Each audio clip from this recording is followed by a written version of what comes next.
Économie Le Max sur i24 News, soyez les bienvenus. Au programme aujourd'hui, comment mettre d'accord 12 pays allant du Canada au Vietnam autour d'un immense projet de libre-échange. Des espoirs, il y en avait, mais le sommet d'Hawaï restera un échec pour le TTP, le partenariat transpacifique. États-Unis, Japon ou Australie, où sont les blocages? Pourquoi la Chine est-elle mise à l'écart?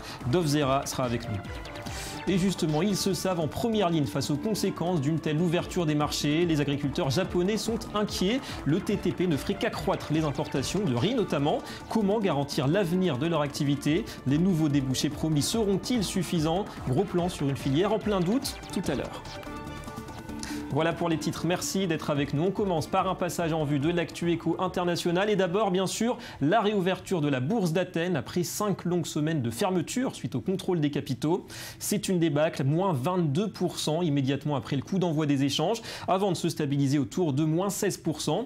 Particulièrement secoué le secteur bancaire, moins 30% en moyenne. Il faut dire qu'avec plus de 40 milliards d'euros de retrait par les déposants en 7 mois, eh bien la panique était déjà là. Ajoutez à cela les craintes d'un retour à la récession et les rumeurs de nouvelles élections. Par ailleurs, le troisième plan d'aide des créanciers, 80 milliards d'euros, n'est toujours pas finalisé. Et au final, la valeur totale en bourse des 20 plus grosses entreprises cotées à Athènes n'atteint pas même celle d'un groupe comme EDF, 40 milliards d'euros.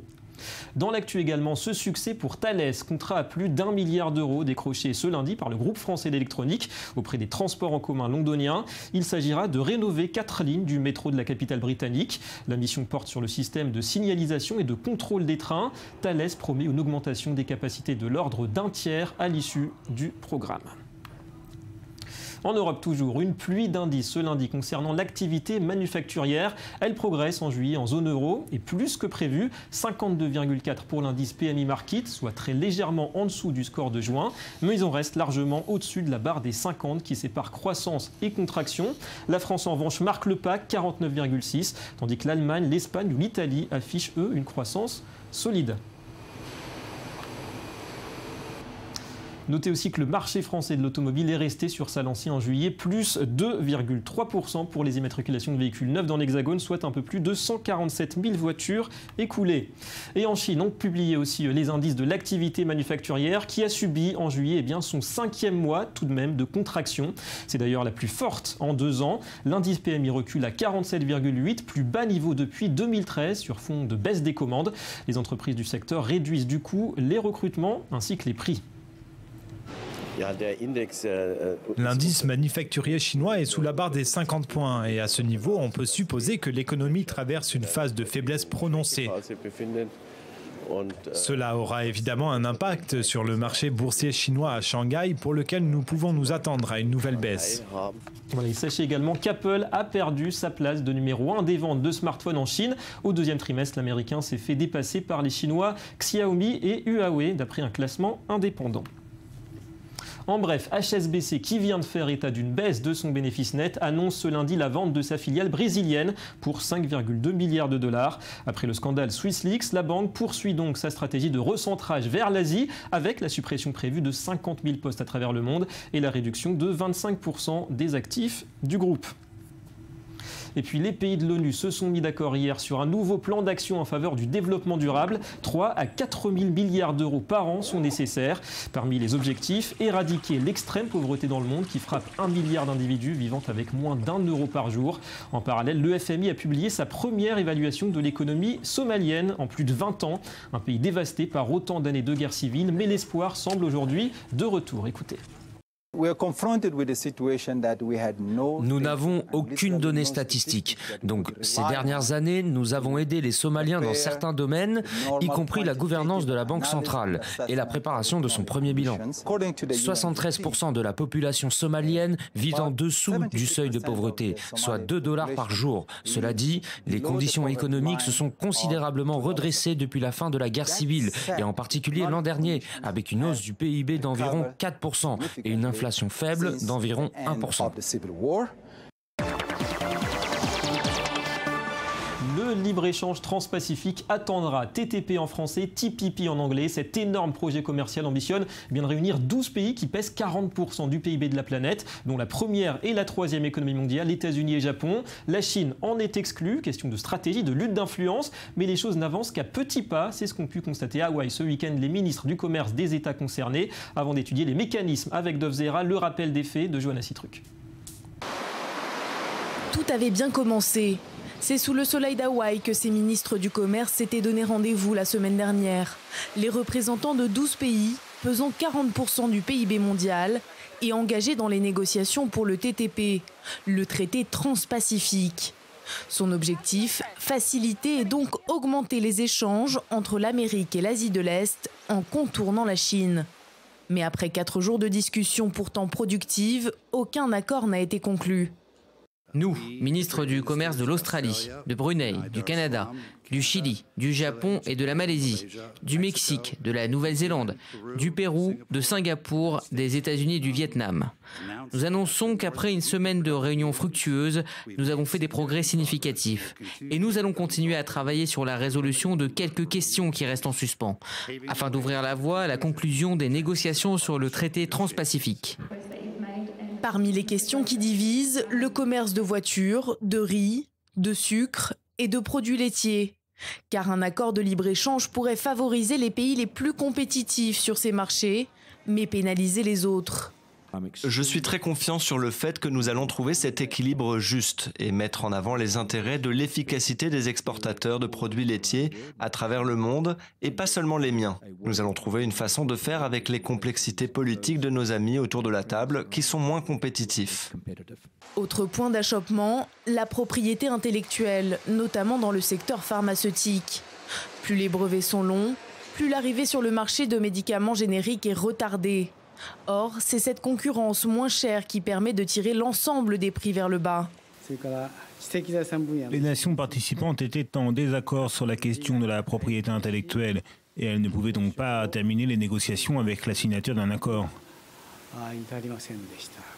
Le ministre japonais a laissé entendre qu'une nouvelle réunion pourrait se tenir avant la fin du mois. S'il est conclu, le traité transpacifique deviendra l'accord de libre-échange le plus important depuis l'ALENA, signé en 1994. De son côté, le mouvement anti-TTP, qui s'est réuni en marge des négociations, dénonce un accord en faveur des grandes multinationales. Il mise sur une prolongation des pourparlers, à un peu plus d'1 an des élections américaines, et avec le début de la campagne, le projet pourrait être abandonné par le futur président.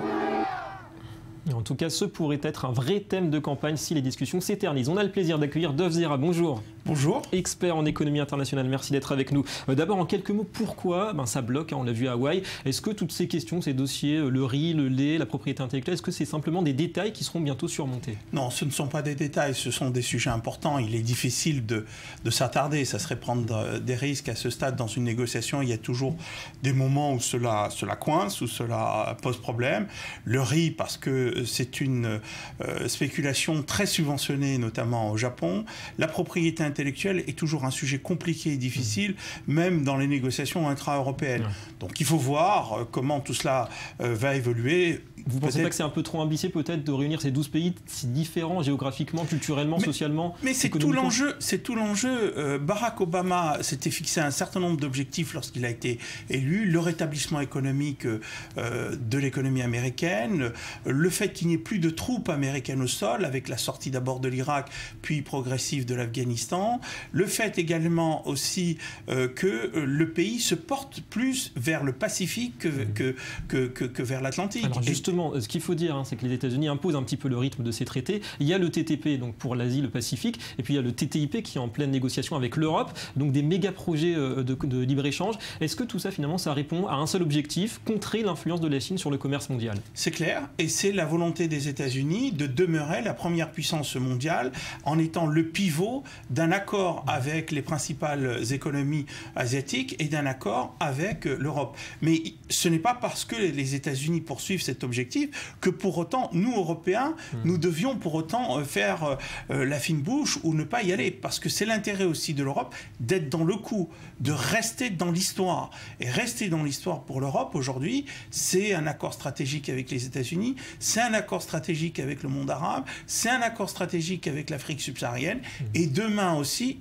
une fois la crise ukrainienne dépassée, un accord avec la Russie. Ouais, contrer la Chine, c'est l'argument numéro 1 d'Obama, avec ce pivot vers l'Asie. Est-ce que ce sera peut-être plus facile avec les Européens, vous pensez, qu'avec ce TTP? Non, on se heurtera aussi à un certain nombre de sujets sensibles, on le sait, comme l'alimentation, comme la propriété intellectuelle aussi, comme aussi le système bancaire, le système financier. Bon, mais une négociation est faite aussi pour trouver des arrangements et pour permettre d'avancer. Et en tout cas, vous pensez que l'avenir de l'économie mondiale, on va dire même du commerce mondial, ça passe aujourd'hui par ce type d'accord, de méga projets de libre-échange obligatoirement? Il est clair que la constitution de zones économiques importantes constitue aujourd'hui, dans le cadre de la mondialisation, un moyen de gérer la mondialisation, d'éviter que la mondialisation ne soit le Far West.